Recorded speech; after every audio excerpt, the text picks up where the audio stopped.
Hey guys, welcome to another video from the Parrott Bros. Now today I'm joined by Wayne. Nice to meet you, Wayne. Hello.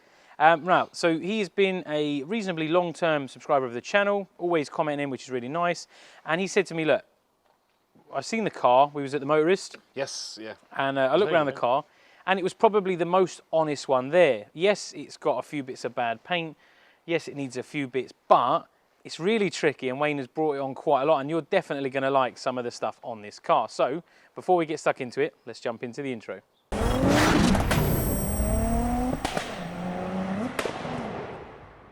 Okay, so bodywork-wise, this is probably where it lets the car down. Now, it's only done, was it 96,000 miles? 96,000, yeah. It's a 3.2 V6 with the DSG. You like it? Love it. Yep, so Absolutely love it. Loves it. You're obviously used to it. How many miles have you done in it yourself? I bought it July last year, so I've had it a year. Okay, so I've done 5k. Take a bit of getting used to, doesn't it, the box? Or do you not find? No, I mean, previously I drove manuals. So I was always one of the people who were like, yeah, lazy driving is an automatic, and it's just, yeah, it's absolutely no good. But to drive in it at first, to not left foot brake was probably the most difficult thing to get used to. I always say to people, if you're not driven an auto, put your left foot out the way, because you naturally want to... Yeah. Bouncing through the windscreen. yeah, fair shout. So you bought this car, good price? A very good price, yeah. Yep. Yeah. So bodywork wise, I mean, I'll show you around in a minute, but some is bad bodywork. I mean, we'll jump to the GoPro now. So on the bonnet, it's quite like sun bleached. I don't know how well it'll pick it up because it's a sunny day, but it's definitely got some fade on it. What other issues did it have when you bought it? Because I know you have done some paint work because you wanted to have a go, didn't you? Yes, yeah. So this driver's side wing here, bought that second hand. So this is a new one. It had the usual bubbling issues along here on the old wing. I had a little go at trying to fix it. It didn't work. So managed to get a colour exactly the same, thankfully. So I fitted that. The sills, they need changing as well, a bit of rust work there. And then going around the other side over here, it had faded paint on this quarter. So I thought, well, because I'm going to get it resprayed anyway. We had that chat, didn't we? Yeah, I'll have a go if you're getting it painted anyway. Why not, eh? So sanded it down, tried to be a bit clever, and this whole section here, I think there was a tiny bit of filler there. Yeah, you can definitely see there's been something there because it's dotty and it's sort of taken the paint in. Yeah. So when it went for digital alignment, it failed on this wheel because again we had that conversation on Facebook about it. So all of that, trailing arm, bushes, everything on this quarter of the car's all brand new. Yeah, so that was another one. And how do you find bodywork now? We'll leave it for the professionals, or do you like doing it? Or? Yeah, I mean, for now I just put a bit of paint on it, just make it look a bit better than the thing is, I mean, we'll do the 10-foot challenge because mine's exactly the same if I do 10 foot. So looks nice, doesn't it? It's the same as mine looks lovely from here as well. It is exactly one of those, isn't it? It is what it is. I mean, the reason I wanted to get this car on the channel more was because it's an honest car. You don't see that many people, because I get it all the time. People are like, oh, I don't want to come to the meet yet because my car's not ready. And I'm like, well, is something wrong with it, or is it, do you know what I mean, mechanical? And they're like, no, the bodywork's not. I said, trust me, no TT is perfect. There might be one or two that someone's meticulously gone through, but the most of them are honest. I mean, mine, look at the state of this, look. The rust on that. I got the same problem. they're all the same, do you know what I mean? Yours, I wanted to point out, because I don't see this very often. I don't know, tell me if you've got this on your TT, where you're starting to get a bit of bubble on where the spoiler meets. Now, I've not had that on any of mine. I don't know whether mine have just been lucky or what, but I wanted to get it on the channel because I like to show the fact that they are 20-year-old cars. You know what I mean? This is, what reg is this? It's a 53. Yeah, so it's 19 years old, nearly 100,000 miles. It's lived a life. It is what it is. Right, I tell you what, we'll get you sat in the car and we'll actually talk about some of the more exciting things about this one, shall we? Oh yes, the things I have put in, Yeah. Come away from the paint now. Okay, so now we're in the car where the more exciting stuff is happening. So Wayne has gone for a more interior focus build. The interior is really clean in this. I quite like the grey. We were having a discussion, weren't we? Yeah, as to whether or not the lighter tones. I like it. I do. So he has gone for the steering wheel. What's that off of? So this is a Mk1 8J steering wheel. So that was off the Mk2, I believe. Yep, and you've got one with the paddles, obviously, because you've got a DSG. Yep. Airbag 2-stage or single stage? So the airbag on the Mk1, as we all know, is a stage 1. So the issue with the steering wheel was that it's a stage 2. So it required rewiring and reconfiguring because we only have one rather than the bits and bobs. So that took a little bit of time. Found some detail on the internet, as you do. So I rewired it myself. So everything works, there's no lights, the horn works, which is important. That's the main thing, isn't it? Because the last thing you want it to do is just triggering on you or having a light, which is an MOT failure. So yeah, and also it just going off in your face. So when I did turn the key, I did put a video up of me standing over there somewhere and turning the key to see it. Because the first time when I reconnected the battery in the back, it was fine because it wouldn't matter if it goes off because I'm not there. So I managed to drive it, I think, 900 miles since I fitted it, so yeah, it seems to be fine. Perfect. And the thing is, because it's a Mark II, it looks newer, but it doesn't look too new. Yeah. Do you know what I mean? Like if you fit a Mark III steering wheel, it looks almost out of place because it's too new. Whereas with this, at least it is slightly newer, but it still looks semi. Do you know what I mean? Like a similar it actually looks time like period. It belongs. Yeah, it looks like it belongs. And for ease of getting in and out, the flat bottom is amazing. I mean, it's... Yeah, I mean, like, it's actually great for the old one pack as well. But, you know... I wouldn't know what you're talking about. Yeah, but the reason why I picked this steering wheel specifically was the chrome touches, because it's nothing too heavy, which then goes in line with... It matches with the brush of the car already, doesn't it? Yeah, so it's nice shout, really. Let's move on to the more interesting thing in the middle there. The single DIN head unit. Yeah, so, the single DIN screen. So that is a fixed, doesn't come off, doesn't move. It's... Yeah, so I've pulled it out recently because of the Bose sound system, which a lot of people know about aftermarket systems. Yep. I invested in an in-car tech adapter, which obviously takes a lot of room at the back of the head unit. Yeah. Rather than getting the double DIN system, so I thought, right, well, if I can find a single DIN, so I don't mess around with it too much. Yeah. So it's a full touchscreen, 10-inch. It has 10-inch touchscreen. It's full Android, so it's just like a mobile phone. Download all the apps, Google Maps. Does it do Apple CarPlay? Do you know? To be honest, I haven't checked, but like we can look it up and see if we can download that. Because I'm an Android user. I was about to say I'm an Apple. I'm only asking because I know for a fact someone's going to jump in the comments and be like, Apple. Go throw Apple in there. I'm assuming if it's got Android CarPlay, it probably will. Yeah, because it's basically like a mobile phone. So if like you can download Apple CarPlay on an Android mobile phone, then you can do it on this.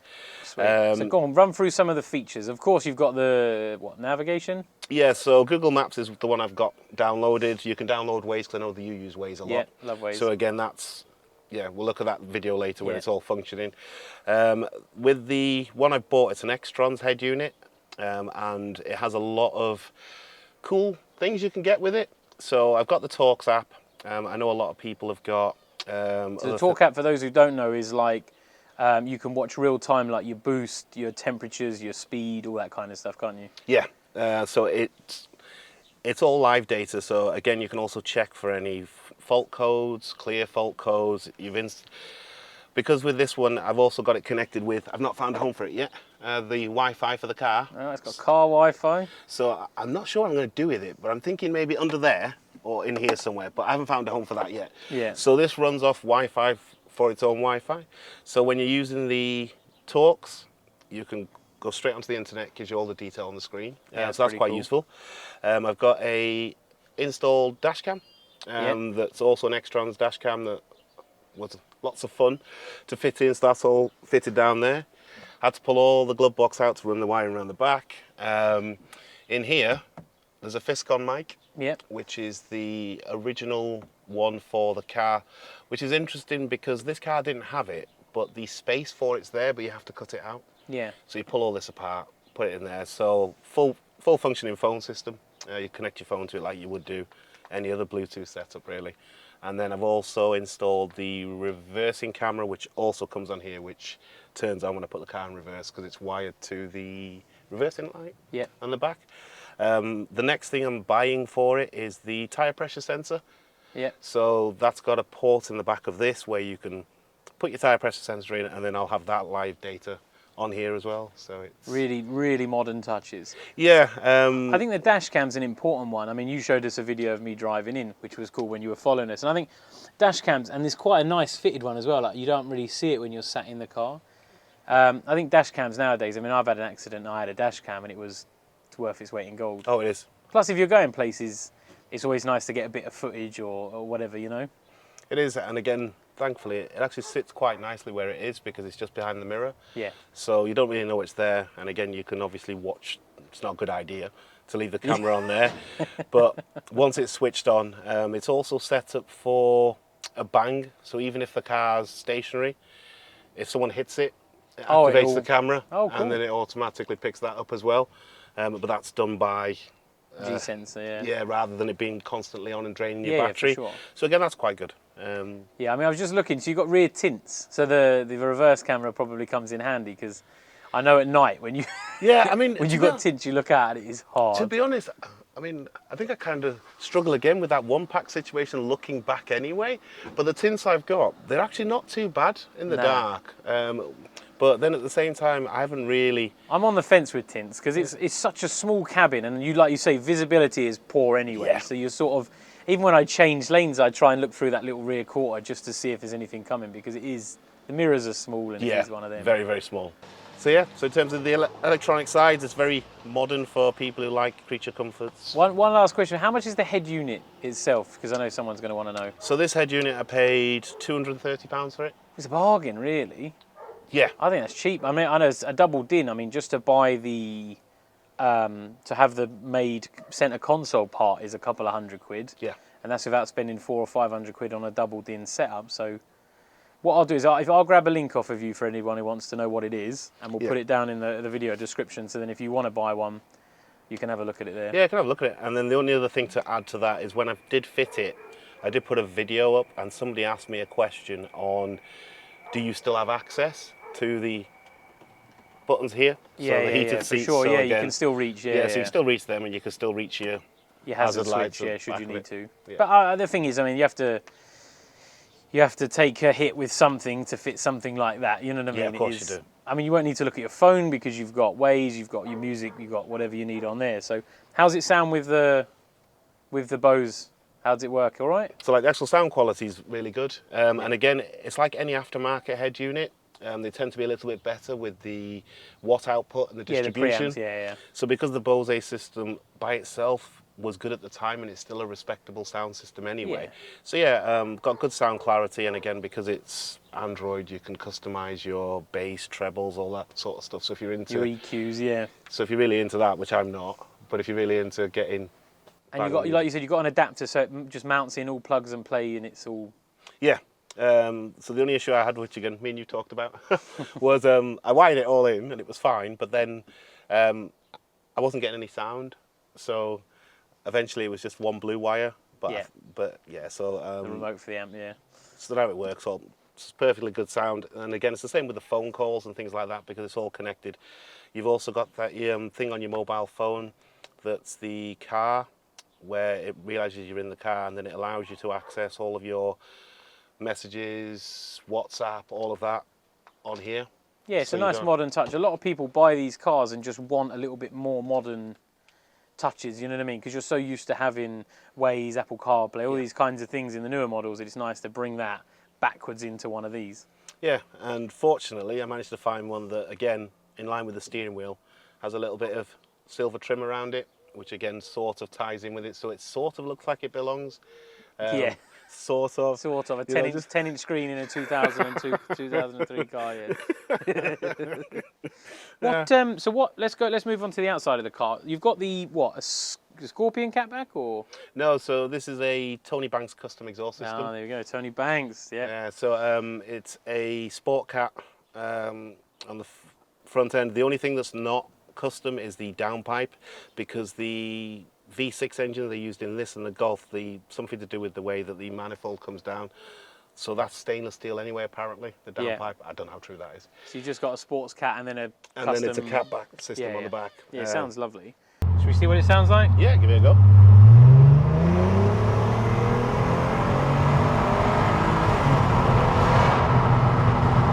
Are you planning to do anything else, like lowering it or? Well, yeah. So I recently went to a meet in Accrington, and again, you probably saw it on Facebook. So I changed the full suspension on this car, so it's currently running on Bilstein gas shocks all round, and Bilstein springs, which are OEM height. Yeah. So, unfortunately for me, I was the second car there. So the first car that turned up wasn't only just a QS, but it was on gas as well. So it was like really low. So I thought, oh, that's fine, you know, that isn't really an issue. So then I've walked away. I've gone to treat myself to a cup of coffee like you do. And then I've looked across and there's these two, either a 180 or 225s parked up next to my car. And then I've looked at it and I thought, wow, that's high. And I was just like, so everybody was in stitches. So then people were like saying, yeah, you know, that's how you can tell a V6 apparently, because the front end's like really high from the wheel or something. I was just like, really? I didn't know that. I don't know if you know anything about that. Yeah. I mean, certain springs always sit higher at the front anyway. I'm not really sure why, but it is the blue one. My one does it behind you. So my plan was to get it lowered. I watched your recent video on the coilovers on the thing, or the V6? No, the spacers. Oh yeah. So yeah, I was just thinking spacers. You know, I was just thinking a few good spacers. It's tough. I mean, I like standard height because it's usable. You know what I mean? You can fly over speed bumps. Yeah, the handling might not be 100%, but they're not great anyway. It is what it is. My V6 does sit nice on the H&Rs, which are like minus 25, minus 30 mil, something like that. Oh, yeah. But the thing is, mate, if it's perfectly usable, apart from, you said you're obviously going to get your bodywork done, which is no mean feat, is it, money-wise? No, I mean, I've had some ranging prices on that. But in terms of lowering it, so I've now, because I've never spotted it before, now I see it, the height. Yeah. So I've now ordered some H&R springs. And that's going to be 25 mil all round. Yeah, that's what they'll sit lovely, mate. That'll sit perfect. So and again, I put the spacers on, so I've still got the comfort for the chunky tyre, so to speak. That'll be enough. I think you'll be happy with that. I'm happy with mine like that. Yeah, and then the paint side of it, well, it's anywhere between 3 and 7 grand I've been quoted, so you know that's got to be but that's a full respray and rust work and all the dents coming out of it. Yeah, and we've had this discussion. So this moves us on nicely to a little subject that I wanted to approach with this. Is obviously you could buy a sort of a cheaper one with rough bodywork, or you've got one, let's say you own one for a while and it's a bit tatty. It's sort of one of those, isn't it? Like, I'd rather be mechanically sound than visually perfect, because at the end of the day, if you know you can throw 1,000 miles on it, I mean, you've driven how far today? How many miles roughly? It is, I can tell you now, it is 176. Yes, you're going to be doing like 350 mile round trip, and you're not a single worry. You know what I mean? It is just. No. But visually, it needs some paint, but mechanically, you know, you could jump in a car, throw a bag in and do 1,000, you know what I mean? I'd actually comfortably take this car anywhere right now. And I think that's more important. I mean, some people love visuals, and it's always nice. If you looked back and it was flawless, you'd be like, oh yeah. But I'd rather be in it than standing next to it with a bonnet up, making it look perfect down the side of the motorway, you know what I mean? And then like dropping it at meets with a trailer. Yeah. But so, I mean, so for me, that was, if I was younger, I probably would have been that way inclined, where I would have been like, it needs to be cosmetically perfect. But as you get older, having kids and things like that, it's all safety first, you know, it's for brakes. Never ever go cheap on tyres, never go cheap on brakes, that kind of stuff. So then with these, you end up going right the way through. So in terms of the underneath of the car, it's got brand new control arms front and back, all of them been changed, suspension's been done, brakes has been done, bushes here, there and everywhere. So underneath, or mechanically, the car's sound. It's got 9 service stamps. When I bought it a year ago, it had just had a major service, but I booked it in the day after I bought it. Regardless of that, paid for a full major service to be done, so the Haldex was done, the DSG gearbox oil was changed, and all the spark plugs, and it's booked in again for 1st of August, so it's back in again next week. Am I just doing an interim service? Could I just do the oil changes? Yes. Am I doing that? No. So it's going in again for another major service. So for some people, they might call that a bit of overkill, but for me, to have a car that's doesn't miss a beat. It's nice to rely on, isn't it? Yeah, exactly. So yeah, it's all fun and games.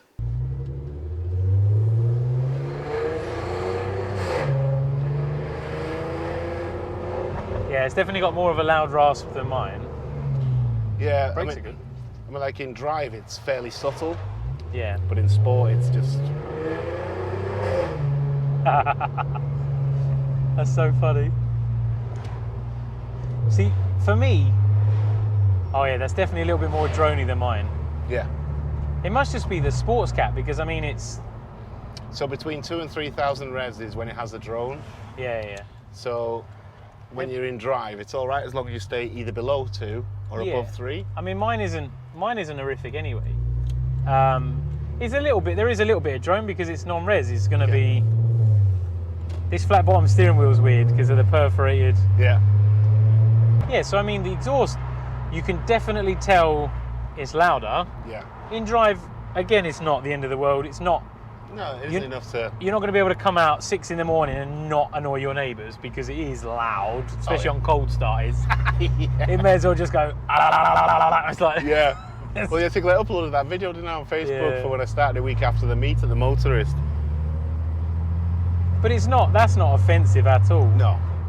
It's so weird driving... I like driving different TTs because they feel the same but different. Yeah, yeah. Because you're used to where everything is and the seat position and your size in the car and whatever, but they all feel, the steering wheel just feels weird because it's thinner.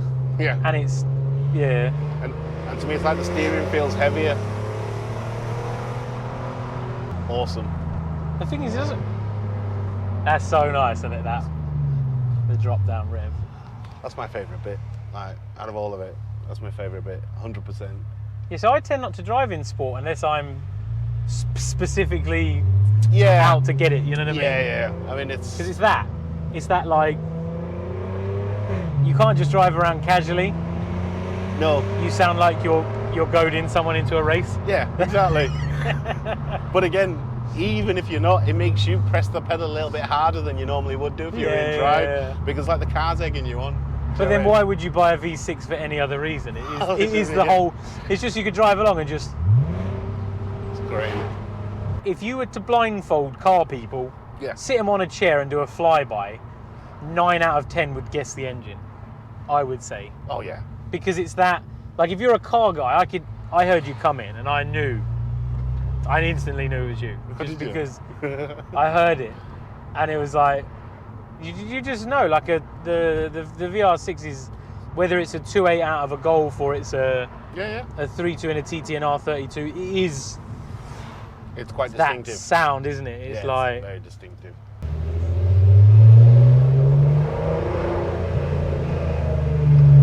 Just sounds so good, doesn't it? It's like, oh. Yes, please.